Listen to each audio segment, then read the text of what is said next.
Hi అండి, అందరికీ నమస్తే. వెల్కమ్ టు అవర్ ఛానల్ వారాల లక్షిత్ పటేల్ క్రియేషన్స్. ఈరోజు వీడియోలో రొయ్యల వేపుడిని చాలా సింపుల్గా తక్కువ మసాలాతో ఎక్కువ నూనె పీల్చకుండా ఎలా తయారు చేసుకోవాలో చూపిస్తున్నాను. ఒక అరకిలో పొట్టు తీసిన రొయ్యలను తీసుకొని వాటర్లో శుభ్రంగా వాష్ చేసుకోవాలి. ఈ రొయ్యలను చివరగా వాష్ చేసేటప్పుడు కొంచెం ఉప్పు, పసుపు, నిమ్మరసం వేసి వాష్ చేసుకుంటే రొయ్యల నుంచి నీచు వాసన రాకుండా ఉంటుంది. సీ ఫుడ్స్లో బలవర్ధకమైన ఆహారాల్లో రొయ్యలు కూడా ఒకటి. ఇందులో ప్రోటీన్, వైటమిన్ డి, వైటమిన్ బి3 సహా అనేక పోషకాలున్నాయి.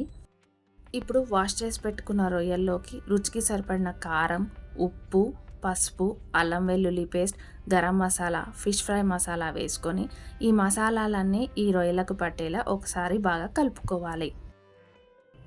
ఇప్పుడు మూత పెట్టి ఈ రొయ్యలను ఒక గంట పాటు పక్కన పెట్టాలి. రొయ్యల్లో selenium, vitamin E, omega 3 fatty acids ఉన్నాయి. అప్పుడప్పుడు ఈ రొయ్యలను మన డైట్లో చేర్చుకోవడం వలన ఈ పోషకాలు మనకు లభిస్తాయి. గంట తర్వాత ఒక ప్యాన్లో కొద్దిగా ఆయిల్ తీసుకొని ఈ రొయ్యలను ఒక్కొక్కటిగా అందులో వేసుకొని మీడియం ఫ్లేమ్లో ఫ్రై చేయాలి. మీడియం ఫ్లేమ్లో అటు ఇటు టర్న్ చేసుకుంటూ లైట్ బ్రౌన్ కలర్ వచ్చే వరకు ఫ్రై చేయాలి. ఈ రొయ్యలను ఫ్లేమ్లో మీడియంలో పెట్టి ఫ్రై చేయాలి. లో ఫ్లేమ్లో పెట్టి ఫ్రై చేస్తే ఆయిల్ అనేది బాగా పీల్చుకుంటుంది.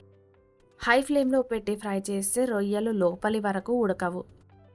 ఇలా ఫ్రై చేసుకున్న రొయ్యలను టిష్యూ ఉన్న పేపర్లోకి ట్రాన్స్ఫర్ చేస్తే ఎంతో రుచికరమైన రొయ్యల వేపుడు రెడీ అయింది. ఇలా చాలా సింపుల్గా తక్కువ మసాలాలతో ఎక్కువ నూనె పీల్చకుండా చేసుకున్న రొయ్యల వేపుడు అన్నంలోకి సైడ్ డిష్గా చాలా బాగుంటుంది. పిల్లలు కూడా చాలా ఇష్టంగా తింటారు. ఇలాగే మిగతా అన్ని రొయ్యలను కూడా ఫ్రై చేసుకోవాలి.